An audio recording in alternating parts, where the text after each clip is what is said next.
Bale, orain ikustera goaz, bi hauek, borobildu, ez? Borobildu eta alaka, bai?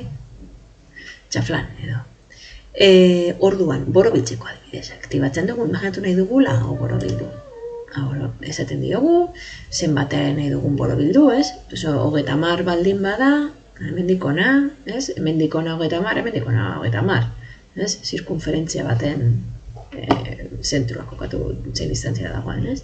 Bale, orduan, zer esaten du komando lerroak? Lehenengo entitatea, eta bigarren entitatera hurbiltzean ja, igual nahi dugu, bai? Zer nahi dugu, kanpotik edo? Pues barrutik, ez, kasu honetan. Klik egingo dugu, bale, eta, ikusten duzuen bezala, bai? Egin du, baina ez ditu kendu.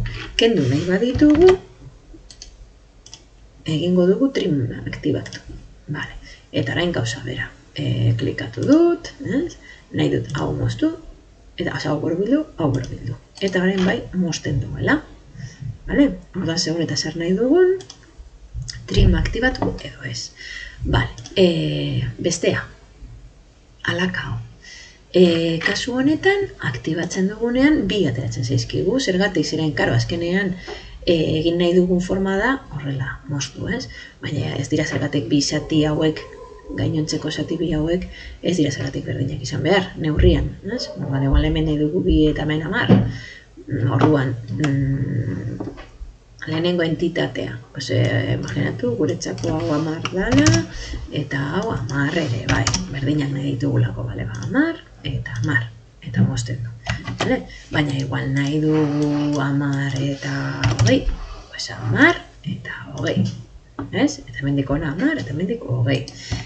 Gauza bera trimekin. Ez badugu mozten, pues egingo digu hor zuzen bat, baina ez du moztuko. Eta hau ez du moztuko ere ez.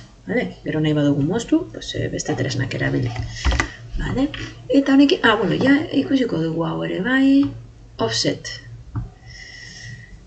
Offset zer da? Egiteko paralela bat bezala, igual paralelaren, paralela bat bezala distantzia batera. Klikatu, hau beste momentu baten egingo du.